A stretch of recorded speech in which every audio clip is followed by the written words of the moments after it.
Hey, welcome back. We're shifting gears now and going to talk about the Murfreesboro Airport and a lot of discussions that really have happened over the last couple of years. I know there was a Facebook message that had gotten out about several things regarding the airport and the university, and so I have received several different comments and really wanted to go through just to tell you what's been happening and some of the things that the city council's been dealing with over really the last year. And had a really productive meeting with Dr. McPhee, the president of MTSU today, and talking about overall different things that are happening inside the community. So something that I do think is very important to talk about. I graduated from MTSU. I was the student body president at MTSU.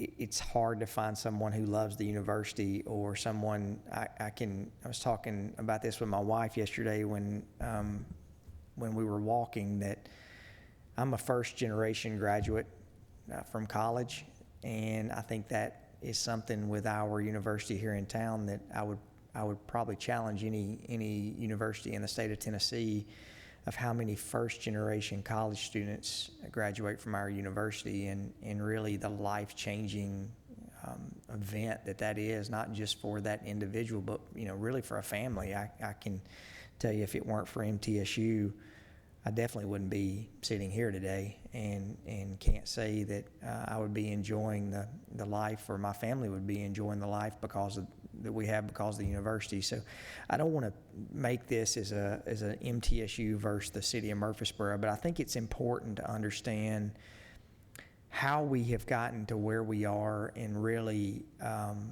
the blessing that the airport is inside our community. Much like the university, much like our community, the aviation programs across the country, and specifically the aviation in Middle Tennessee, is at a record high. And with that, there's been a lot of challenges that we've been dealing with at our local airport. So I put together, or Chad Gerke, if y'all have not met Chad, you ought to go out to the new airport and see our new terminal that's out there, and a lot of that is a direct reflection of Chad and his hard work. Chad is a graduate of the MTSU aviation program, so Chad helped me put together really a timeline going all the way back to the summer and fall of 2019. But I think what's important is to really go and look. In December of 2020, we received an urgent request from the university to rent. When we built our terminal, it's roughly 16,000 square feet, and MTSU agreed to lease, or wanted to lease, some classroom space, and there's a pilot's lounge and a few things that they have on the south side of our terminal, and that's now where classes are being kept. So what I think is important to understand is that the timeline that we received in December, that MTSU was facing a 25 to 40% increase in activity for the spring semester, and they wanted to lease out our community center inside the airport, which is roughly another 7,000 feet. That's where we routinely have city council meetings. The chamber met. I mean, if you've not been out to that terminal, it's a fantastic asset to the community.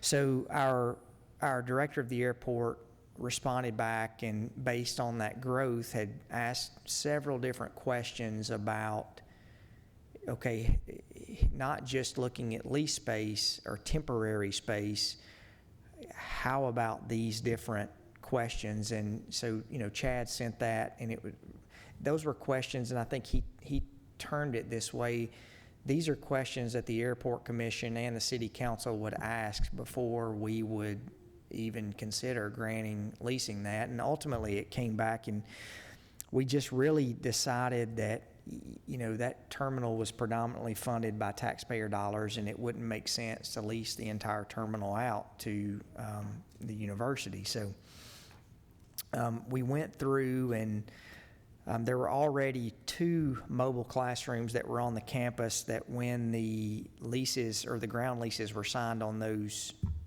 portable classrooms, and I think there's several different students who are on here, so I want y'all to be able to answer questions. Part of the agreement was that we really didn't allow temporary or portable spaces, but MTSU needed that space, and we agreed to allow some portables for classroom space to be on the airport property until May of 2021. And that was really a 2 or 3 year commitment for the university to be able to get some facilities in place so they weren't using portables. And that's when we really made the decision that we didn't want to lease any more of our existing space.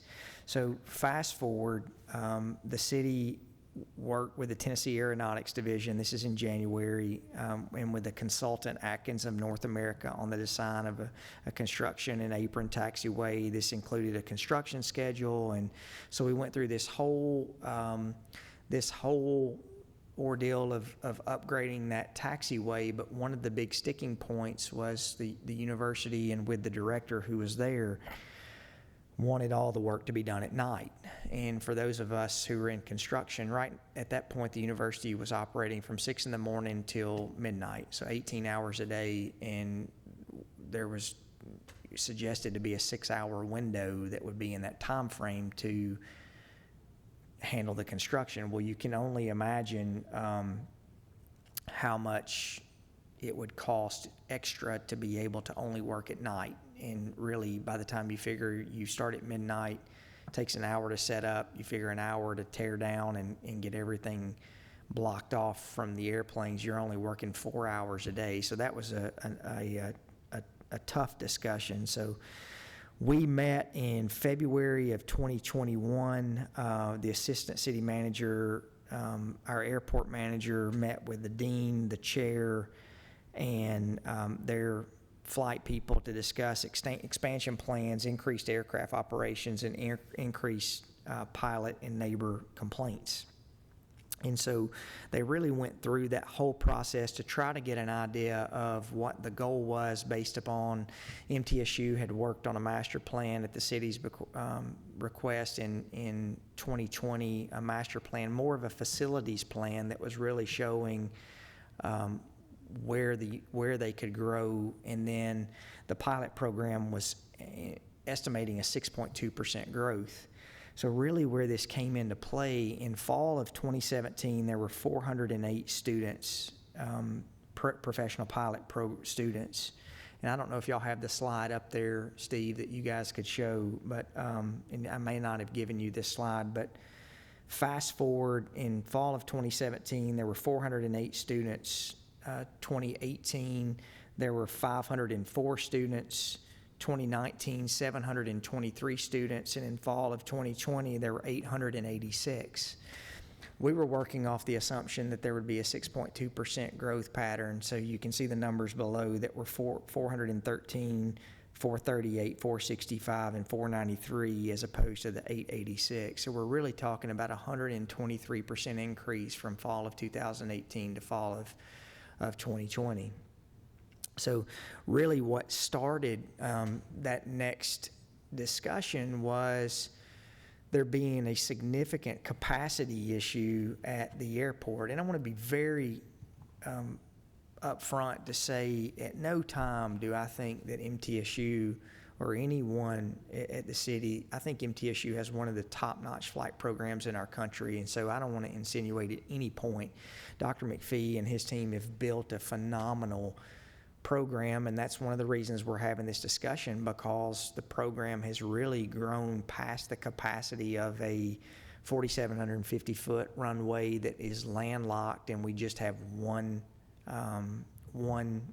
runway in Class E airspace with no tower. And so really, that's really what we started the discussion about with the university, to go through and come up with, okay, what are some alternatives? What are some things that we talk with? So we met again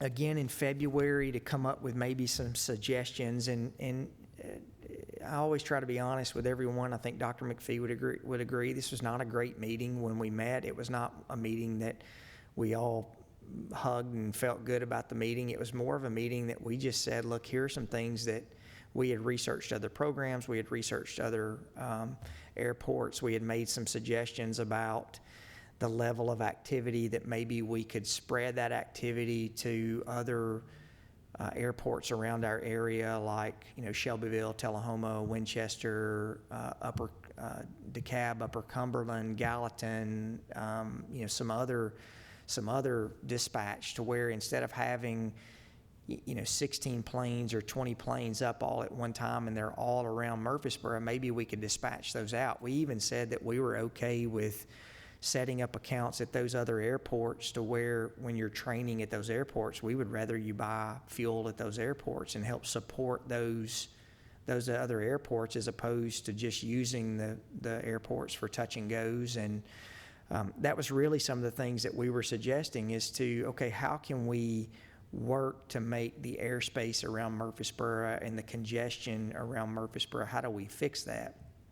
So we talked about operational hours. I do think on Saturday morning at 6 o'clock, right next to the airport, 15 planes taking off, that probably wasn't expected at any given point. You can actually see on our graph through FlightAware the data that you can see. 2021's in the blue, 2020's in the black, and 2019 is in the orangish yellow color, and you can see the increase in 2021 over 2020, that just the operational increase. So we went through and we came up with several suggestions, and I think the university, we all have different visions. And so sometimes one of the discussions that we said, and I think as a council, sometimes our vision may not line up with MTSU's vision. And, when that doesn't line up, then we all have to make different choices. And I think the university was really looking at different alternatives, because one of the things that we felt like was very important was there was going to have to be a cap on enrollment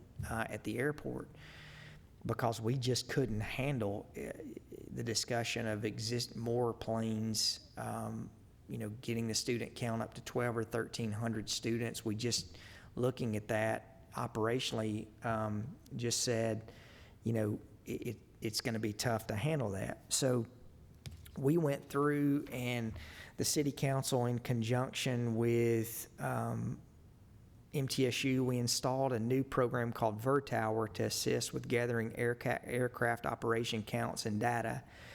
We contracted with a gentleman named Dave Byers with Quadruplex to conduct an airport safety and capacity study and to develop standard operating procedures. Those operating procedures that we wanted to take into place, and I think this is the majority of the issue, were mainly touch and goes at the airport. So touch and goes, it's when a plane lands, they land, they roll on the runway, and then they take off again. So that's the touch and the go. And so we installed that program, and now we get these operational reports. So Murfreesboro in March and April of 2021 experienced the highest number of aircraft operations in its history. MTSU averaged 77% of those operations, with 30 to 60% of those being touch and goes. So at that point, we continued to get complaints from pilots and neighbors increased tremendously, and the highest number of operations in one day was 683 operations. To put that in perspective, and a gentleman took exception to this on Twitter, I don't know if you're watching, I think it was Patrick, that is higher than the operational traffic at B&A or at Nashville Airport. So I think it's important to put that in context. As a matter of fact, in the operational reports we had, at one point in March, we had 7 planes from 3:40 in the afternoon to 3:47. There were 7 planes in the pattern, and there were 4 planes waiting to take off. So 11 planes that would have been in the pattern at the airport. That would give you 14 operations in 12 minutes. And in that same time period, we were averaging 1 operation every 47 seconds. So really what we were just working through is to be able to say we've got to find a way to work on the congestion and the traffic that is, not only at the airport, but above, it's easy to say you shouldn't move next to an airport, right? I mean, I see some people saying that, but that's equating to saying that crime is going to be greater around a university, and you should expect when you move around a university that crime's going to be greater, so don't complain if someone breaks in your car. I think that's a false argument to say that the people who live around the airport, because when they move next to one, should just shut up because you move next to an airport. I don't think that's fair. And, again, I think it's tough for somebody who moved right next that butts up to the aircraft. I live in the pattern of the airport. I'm not complaining about the airport, but I think it is fair to say at 6 o'clock in the morning, the residents didn't expect there to be 14 planes flying in the air. So I think there's a balance that's in that. Just like I say that as a mayor and a council member, it's very fair for us to say where there's dense housing around a university, we're not going to give up on limiting crime in those areas just because you move next to a university. I think those arguments are fair. So in May through August, Dr. Byers and Quadruplex observed the Murfreesboro Airport. They gathered information. They actually flew with an MTSU pilot. He got to see firsthand what was happening in the pattern. In July through August, there's been some change at MTSU. So anyway, what I really wanted to, the rumor out there is that the university and the council is trying to kick MTSU out of the airport, and that is just not true.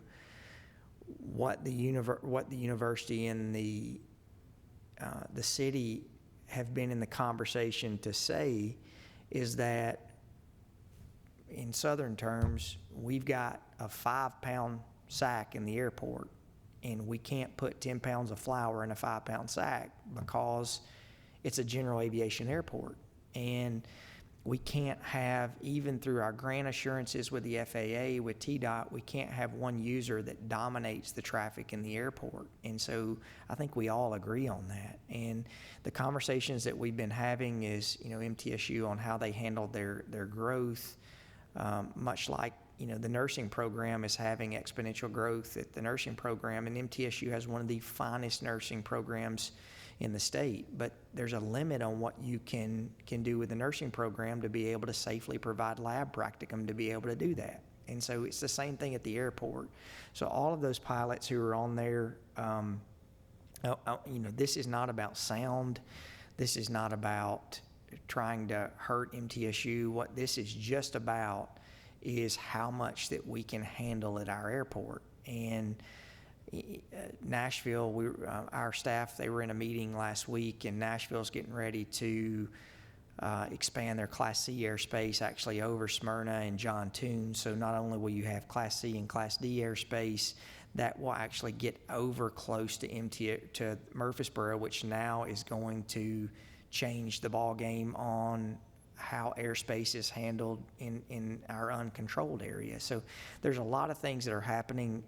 I appreciate the university. I know our council appreciates the university. Otherwise, the investment that we've made in the airport specifically over the last 5 or 6 years in the new terminal, a new building with Mike Jones that for his aviation business.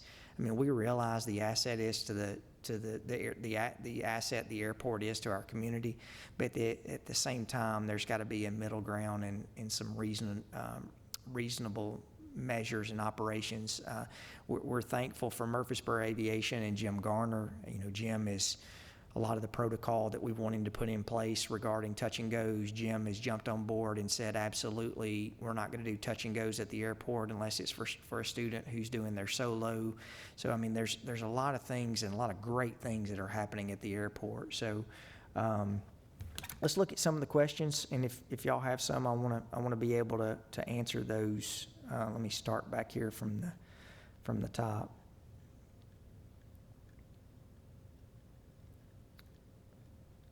And again, thank you to Gordon Ferguson and Dr. Sellers for the ability to be able to come and talk about COVID night. Again, I think the question is how many years or even decades has MTSU been the majority, more than 50% of the ops at the airport, and that's just being brought up now?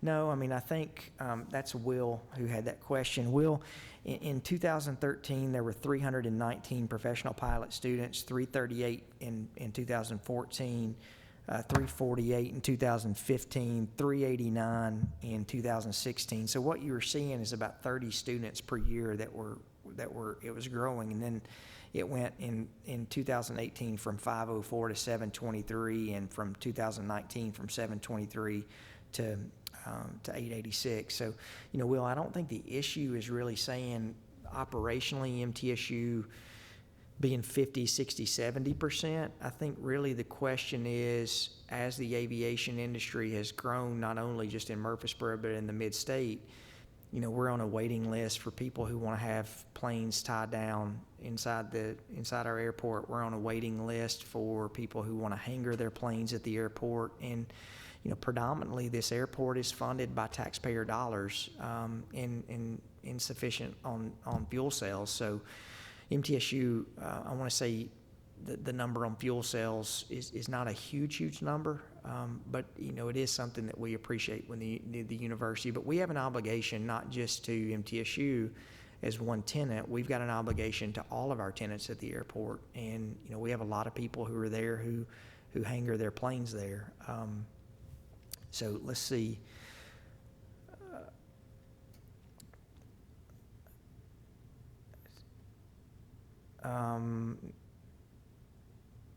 Let's see, I'm looking at the plane that crashed near DeJarnette. This was a couple of weeks ago. A very experienced pilot. Man, what a blessing on how he handled that situation.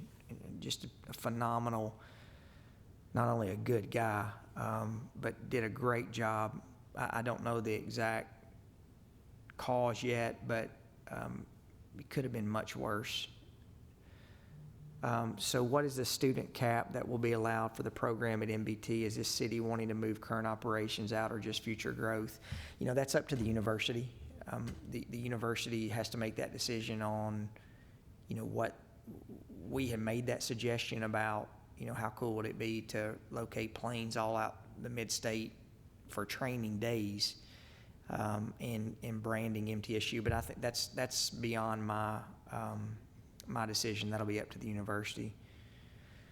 KMBD does not use taxpayer money for day-to-day operations, though. What happens when MTSU leaves? That's not true, Sam. MBT does use taxpayer money for day-to-day operations.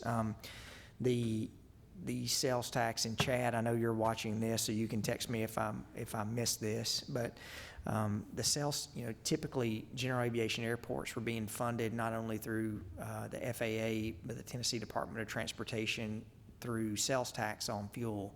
That was changed about 3 or 4 years ago, predominantly when FedEx lobbied not to be paying tax on that fuel, and that went away. So what you're seeing now is a lot of these general aviation airports, including Murfreesboro, are not, we don't have the state grant funding like we used to, because those tax dollars are not there anymore. So the significant portion of the terminal at MTSU was paid for using taxpayer dollars. We funded that. The airport is funded through our general fund, and any shortings on that general fund, that's paid for through the city of Murfreesboro. So anything, the ramp extensions and those things, we do get federal partners on that. But if we build hangars, that's something that the city finances, those hangars, where there's just not federal funding and state money out there anymore to be able to do that. The numerous noise complaints, the standard pattern altitude for aircraft flying over Murfreesboro is approximately 1,000 feet above the ground. According to Purdue, the average decibel level of a propeller-driven aircraft at 1,000 feet is 88 decibels. I can't make it all the way through that, but again, I don't think this is necessarily about sound more than it is how much sound. So Yeah, so if a traffic concern, why spend millions attracting more jet traffic to the airport? Austin, that's a good question. Jets take off and they leave. They don't stay in the pattern circling around Murfreesboro doing touch and goes. You're not going to see that with jet traffic. So I was out there today. There was a Falcon 900 that took off. No, it was a Falcon 2000 took off. And it took off. It was on runway 18, and it left and went to the east, and it doesn't come back. So, you know, the jet traffic, I would argue with you, and we're not ever going to have commercial jets that are going to be running out of Murfreesboro, but the jet traffic that routinely is coming here now, they land, they take off, and then they don't come back. So, you know, the issue is really the touch and goes. Just wait till people complain when they increase property taxes to offshoot the losses from the airport. I don't think you'll see that happen. I don't think you'll see that happen. Has the new dean and chair helped any? Jim, good to see you. Yeah, I mean, I think I'm not in those meetings. I think you're better on a lot of these meetings where those individuals work together and, you know, the politicians stay out of it. But yes, I think Dr. Van Patten, you know, has been, from what my understanding, very, very good to talk with. If the issue is the size of the airport, why was a 5,000 runway proposed denied? I'll say this, Josiah, and I've said this routinely. I think the worst vote that I've made, being a council member back when my son was born 9 years ago, was not voting to extend the runway. And honestly, it's just because I didn't understand. 5,000 feet doesn't have anything to do with the amount of traffic you have at the airport. It has to do with the length and the safety of the runway. So, Nicholas Phillips, the concern might be to most people is MTSU is the one who feels that they're the most ganged up on compared to other tenants. If anything, the safety reporting system that the program has had for years has mostly other issues with tenants not associated with MTSU, and as well as random people. You know, Nicholas, that's a good point. I do think that it's not just MTSU. Now the majority of the traffic that's in there is MTSU, and you know we've all have had issues, and there were some issues that when we bring those up, MTSU has been more than happy to help. MTSU hired Larry Williams, who, you know, Larry is one of the most a former FAA inspector, and you know, he's their safety director now, and I don't think you could find a better person than Larry to do that. So is there any consideration for limiting takeoff and landing hours? One of the things that we've really learned going through this process, and it's not that I'm more me having to learn, a lot of that is dictated through the FAA. So those are things that we are, you know, working on our operational report. So a lot of those things, I think that our tenants like Jim Garner, who's on here with Murfreesboro Aviation. Jim, I'm not trying to plug your business, but if you want to learn how to fly, Jim has got a great business that he can teach you how to fly. A lot of those, you know, Jim and his group, they want to be good neighbors. So they want to make sure that they're doing the right thing. So a lot of those tenants are self-imposing those things.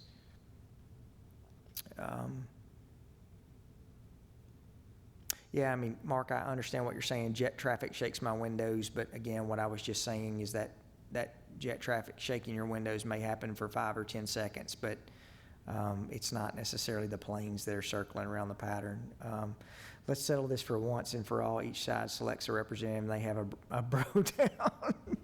That's pretty funny, Sam. I don't know what a bro down is, but I'll ask my 17-year-olds when I get home. Said Harris Calvin said, I asked earlier, but it may have been missed. How can you expect student pilots, student instructors to drive multiple hours a day to fly maybe once to several other airports? I can't answer that question. Harris, that's a university question. Didn't Larry quit? I don't think so, because I saw him today. Yeah, so Harris, I think that's a question that you'll really need to, I don't know if you're a student, Harris, but that's not a question that, you know, I want to reiterate, and I think the council agrees. We've just got to find how we handle the capacity. Yeah, and Mark, I'm not talking about MTSU not having a great program that will teach you how to fly. I'm more talking like someone my age who wants to learn how to fly that maybe is not in school, that Jim runs a great program, and we're fortunate to have him at the airport. So I don't see any other questions. We'll give it a few more minutes. I want to look through and make sure I've not missed anything, but I hope the council's been really discussing this. We discussed this at our retreat. It's really been a discussion that we've had, over the last 18 months. I think we, again, are very fortunate to have what we have at the airport. I think you're seeing the airport transition into, when I first got elected, I was taking my two boys, so this was almost 8 years ago. They were 9 and they were playing soccer out at McKnight Park, and I was taking my, 6-month, he was barely could walk, and he loved to go see the airplanes. And so I remember standing outside the building, our 1951 terminal that we had there, and I asked Chad, I'm like, hey, what's going on with the terminal? I mean, are we not going to do something with this? And Chad said, well, we're going to look at renovating it. And then from that discussion, we ended up talking about, how we improve the face of the aviation community inside of Murfreesboro. And next thing you know, that's what we have there today. So, that's some of the things. So let's see, Ben, so Austin, so you aren't worried of the impact has on the department of the university? Austin, yes. I mean, I think we always try to work together with MTSU.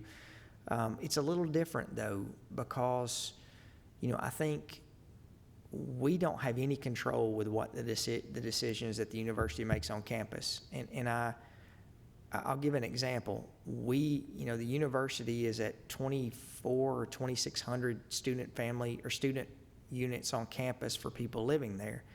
So the university made the decision many, many years ago. As I drove past Judd Hall today, they've transitioned from having people stay on campus. That's a decision the university made, and we've had to adjust to that decision with the student apartments that are around campus, and how we deal with some of the issues that density brings. So our number one goal is the city of Murfreesboro, and our vision at the airport is to say this is what we can handle safely at the airport. So I appreciate the question to say that worried on the impact of the department of the university, but again, it's you have a vision, and our tenants at the airport, we hope, will align with that vision. And if the tenants don't like that vision, then everyone has different choices they have to make. So, I think we are not trying to hurt the university, but what we are just saying is this is how much our airport can handle. And if you want to grow the program larger than where it is now, we can't handle that. And I think that's the decisions we deal in Murfreesboro every day. When we talk about road projects, we talk about schools, we talk about sewer capacity, we talk about electric grids, we talk about all these different things, and it all is based upon capacity and how much you can handle. So if the issue isn't a noise issue, then why are we getting kicked out? I hope I just answered that. I'm sure MTSU will be glad to figure out a couple of compromises. I answered that earlier in there. How much funds has MTSU contributed to the city through fuel sales? Dustin, that's a good question. I want to, MTSU is getting a significant discount on fuel sales. That discount went away and is helping fund some of the things that we're doing around campus now. Or on our airport campus, but that number is not as big as what you would think. Yes, the plans are scrapped for the ramp expansion, Nicholas, and mainly because the estimates came back higher than what we expected on being able to do that. And I think there are other priorities at the airport now that the council's really determined, and the airport commission has determined that they wanted to pursue. Okay, I'm go through, try to catch up. And I told you guys I would stay here as long as you're answering questions, so I'll stay here as long as you're asking them. We've been instructed over the last couple of months not to do any of our touch and goes at MBT. Touch and go stop after 8 p.m. every night and are only allowed to come in to land once. I just fail to see the traffic congestion as an issue when we're the safest, most efficient operators in the area by a large margin. Tyler, y'all do a great job, but like I went through earlier, when we've got 10 to 12 planes in the pattern and 5 waiting to take off, I think everyone can agree that that's not a good situation. Why doesn't the city use their property off Central Valley Road to expand the MTSU flight program? Lori, I think that would be a discussion that the university would have to make, but airports are not cheap, and we've made a significant investment in the airport that we have right now, so I think that's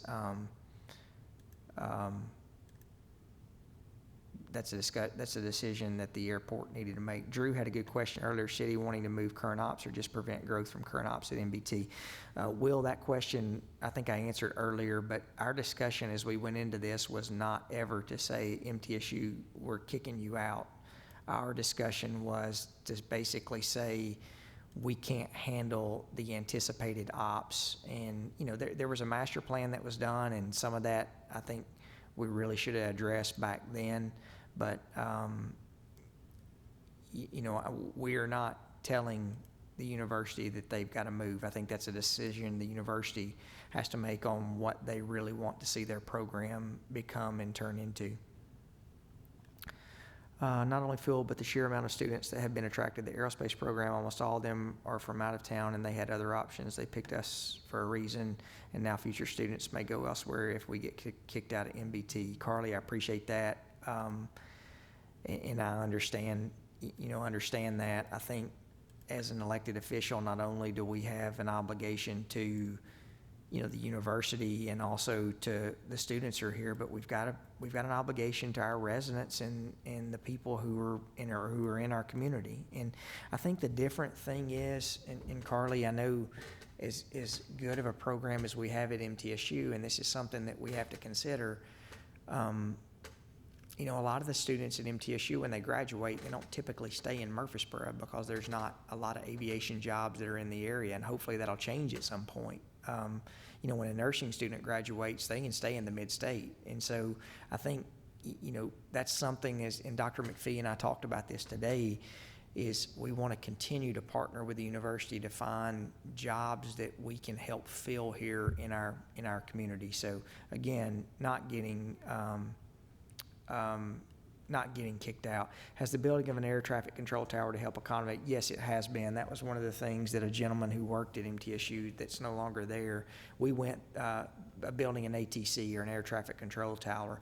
That's about a 5-year process, $3 to $5 million, and the operational costs are about $1 million a year. And typically on airports that are our size in Class E airspace, you don't see an ATC tower. So basically we'd be building an ATC tower for the university that the residents would be funding.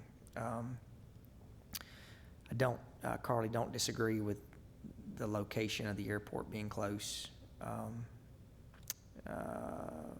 Do you think other cities will start complaining about operations? I'm not sure about that. Again, Connor, that's a good question, but our concern is Murfreesboro. Let's see. Is there a possibility of expanding the runway to 5,000? Dustin, I addressed that earlier. I do think that we're having discussions right now on the end of runway 18 that we would be putting a displaced threshold there to get the airport to over 5,000 feet. But the displaced threshold would be mainly for if you needed that extra space for an emergency for when you're landing on 3-6. Harris says, I appreciate and respect you helping us answer these questions, but I haven't seen 10 to 15 aircraft in the MB pattern at once. I've flown out of the MBT since 2017. Maybe I missed something, but I haven't observed that. Harris, I'd tell you, message me and I'll be happy to share some of the data that we've got, that we've been working. I don't know of 10 to 15. I mean, I know just one instance that I had Chad pull up, that we had 1, 2, 3, 4, 5, 6, 7 in the pattern, 4 ready to take off. So we were having 14 in 12 minutes. And I mean, that's just one instance, but this VERTOWER program we have now, and to be fair to the university, a lot of that had to do with COVID as well. Nicholas, if the university isn't required to move, will the university be limited to what operations it's already running? I think, one of the discussions that we initially have was, and that's why we've done this safety and operational airport, to really get a determination of what operations that we can, handle at the university. And, I think it's important, again, to understand, and I'm not an FAA expert, but a lot of the grant assurances specifically say that we can't favor one tenant over another, or that one tenant cannot be dominating traffic at an airport. So that's something that, something that's there. And Harris, I think it is very, Harris Calvin says it, sure, it's busy, but as many have mentioned, MTSU operates with extreme safety and efficiency, and I could not disagree with that at all. I think MTSU has operated for many years with extreme safety and efficiency, but what we also have to look at as a city, that's a city of Murfreesboro Airport, period. And if we see things as a city that we have concerns over on the ground, the FAA controls the airspace, then we have an obligation not only to the city but to our residents to address those. And I think that's one of the things that we had to do. I don't understand, what about the DN contract with the airport? Taylor, was it necessary to spend $35,000 on a study to determine how busy the airport was? Yes. I think that's something the council and every professional that we talked to thought was beneficial, especially to be able to have information for the FAA to be able to go through. So, I mean, we've gotten some very valuable data oh, thanks, Bob. That's nice. So hopefully that'll be something that we need that information. When will you be looking to expand the ramp and hangar space? I think you're going to see at some point the city is going to have the discussion. And that was part of the discussion back in, let me get my timeline back out. Part of the discussion that we had originally had with our timeline with the university was the university purchasing 5 acres, 5 acres behind, let's see, there was 5 acres that the university was going to purchase to handle their increase, and that was back, behind the sports com. But I think the decision was made based on finances and also walkability, that it may be too far for people to work. So is other tenant being asked to slow growth? Yes, Austin, everybody got the letter based on ramp tie downs. Yeah, everyone got to do that. But our other tenants are a little, it's a little more monitored on their growth.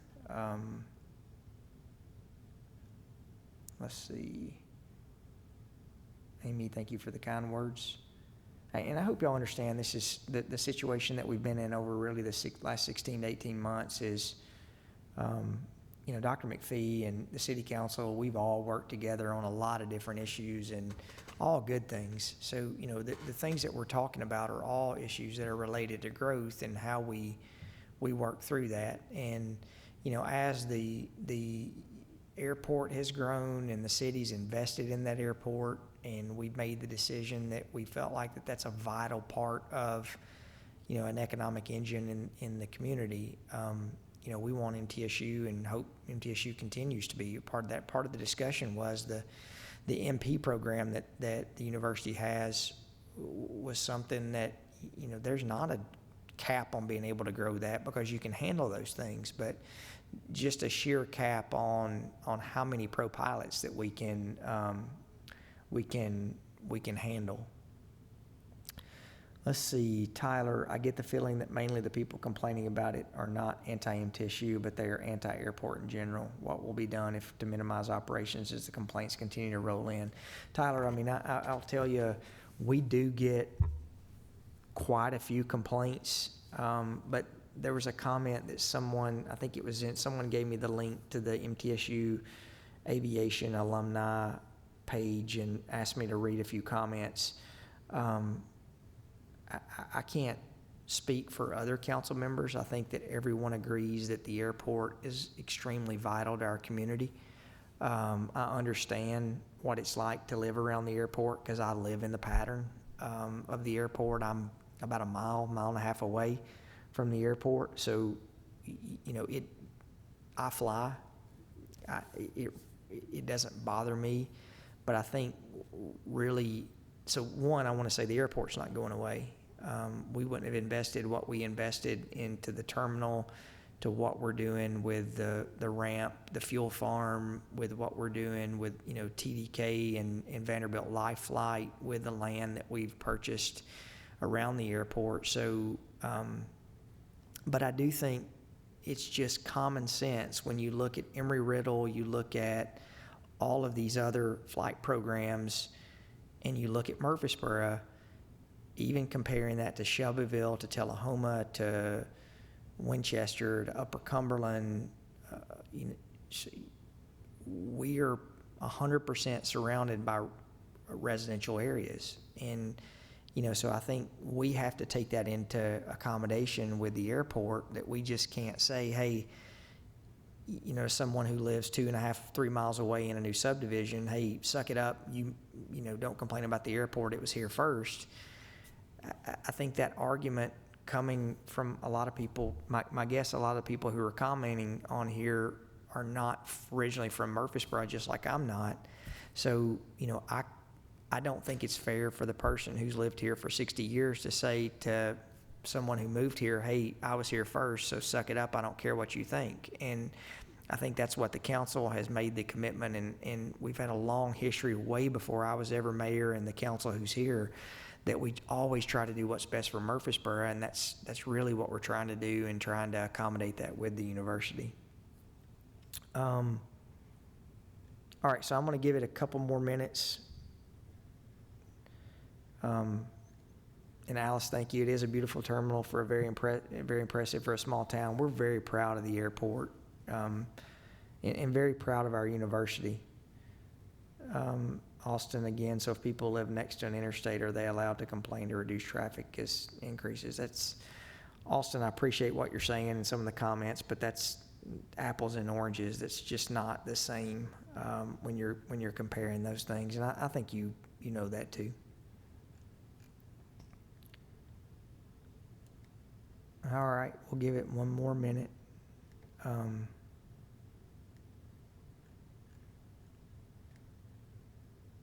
Let's see, the airport wasn't surrounded by residential when the airport was built. Troy, very good comment, but let me put it back to you in this perspective, and I really want you to think about this, because I think I'm talking with a lot of students who are on here too, and I want y'all to know how much I appreciate, how much I appreciate being in talking with you, and we'll definitely do this again. But a lot of people moved around the landfill, and the situations that we're dealing with around the landfill. So I think we have an obligation, just because something was there first doesn't give that group the right to say, well, we're going to do whatever we want to, and we were here first. So in other words, like the landfill, I think we should have a reasonable expectation that you can live around the landfill, and you're not going to open your door and get knocked down by the stench of the landfill, because there are certain things that they're supposed to do for that not to happen. And so with the same argument, just because the airport was there first does not give us the right as a city to say we're not supposed to listen to the residents who live around the airport. So I hope you understand that. I'm not trying to make light of that, but I think those are the things that we're dealing with, that if there's a reasonable expectation of what is at the airport, jumping that up and creating and making it bigger, that's a discussion that we're having and we have to have. So I hope that makes sense. Yeah, Ben, we've looked at all that. Purdue's operation, Emory-Riddle's operation right next to residential areas, and they're one of the biggest schools in the U.S. They're not shrinking, they're growing. Yeah, and I mean, Ben, I think if you'll look to one of the parents we met with, a lot of the schools now are on a 2-year waiting list to even be able to get in. The waiting list for hangar space is long. The city can make a lot of money, more planes around. Yeah, I mean, Wade, that's a good point. But as a general aviation pilot, one of the things that's a little different than training is that typically those individuals will take off and then they leave the pattern and then they come back. A lot of the times a general aviation pilot is not circling around the airport. Now, Stephen, we do have a waiting list on tie-down space right now as well. So, Ben, this will be my last question. Again, what is the issue you're finding? I find it hard to believe you're trying to control the total operations at the airport when everyone is playing nice and safe every day. Not necessarily. It's not a land issue, considering you just said you bought the land surrounding the airport like the soccer fields. No, Sportscom, what we did, Ben, is we had some acreage that we traded to be able to bring some parkland back in, but we haven't bought more land around the airport because there is no land around the airport to buy. And Sportscom's not going anywhere. Miracle Field's not going anywhere. Starplex is not going anywhere. So I mean, that's something that we just they're not making more land. And we do have the soccer fields that used to be there before we have our soccer fields on Siegel Park that now is growth space. As a side note, the more apartments, townhomes, conditions that you keep getting improved, the more complaints you get to deal with. So maybe we should slow that growth too. Drew, I think if you look at the apartments that are being improved, there are very, very few that are being improved anymore. But again, a lot of that has to do with demand from other things. For example, if the city had not allowed student housing to be built around the university, there wouldn't be a place to live around the university now. So I think the council has made a very, very judicious effort now where you're really not seeing, and I think we've fixed our sewer capacity to not see those apartments and those things happen. But out of anything, I think we can agree that it's a good problem to have that we're working through. It's a good problem to have when you're dealing with, we're not talking about how we keep an airport open. We're talking about, what we do to be able to improve it. And that's what the city's done. I mean, over the last 5 or 6 years, it will be hard to find a general aviation airport that has had more investment in it than Murfreesboro. I mean, you've got, over $5 million or $4 million in the Life Flight hangar and TDK hangar that were built. The new road improvements that we did around the airport. We did the terminal. Now the investment in the ramp in the fuel farm, fixing that, and now with Mike Jones Aviation. I mean, the new parking and all of those things that we've made the investment. I haven't added that up, but my guess is you're probably looking at 15 or 20 million that we've invested in the airport over the last 5 or 6 years, and there's not anyone at that airport who's made that investment besides the city. So I really appreciate y'all. I really appreciate y'all. Yeah, Mike Jones, Austin. I hope that's what I said. I really hope y'all know, as the guys who were tweeting me this weekend, and this conversation was really for a lot of the students who were out there, and I wanted y'all to be able to, hear straight from me and sort of what we've been talking about as a council. And most of y'all can find me on Twitter, McFarland Mburo. And so if you want to send me messages that I didn't answer, I will tell you, and it probably is better. Some guy tweeted me Saturday, calling me a spineless coward. I hope y'all know a spineless coward wouldn't get up here and not answer your questions. So, if you're a student, it sometimes probably is good to ask those questions first, because what you'll typically find out from your elected officials is we were all students once and we're just like you, and that we will answer those questions and be thoughtful when we answer those. So any of y'all, if y'all want me to come out, I'm happy to come and sit down at the terminal with you if some of the students want to come talk about it. So thank you so much, y'all. I know all the student comments are on here. I hope y'all have a great semester, and y'all are just now getting back flying, so I want y'all to be safe and listen and work hard with your instructors. So our residents out there, thank y'all for bearing with us and understanding what we're working through. And we're trying to find a good compromise that can work well for everyone. So Cannon, great seeing you. Cannon's a pilot who's out there. So really appreciate the comments. Lastly, thank you to our City TV3 staff for working an extra 3 or 4 hours tonight. They didn't have to do this, and one of the things I've learned through this whole COVID process, we have got some of the finest people that you will find who work in our department here, and they really want to do and take it to heart to get the information out to our public and really work hard behind the scenes on making all this happen. So thank y'all for what you do. I can't tell you how much I appreciate you. So thanks everyone for the comments. Please go back and watch the COVID video, and if you have any questions, please get back with us. Thank you so much.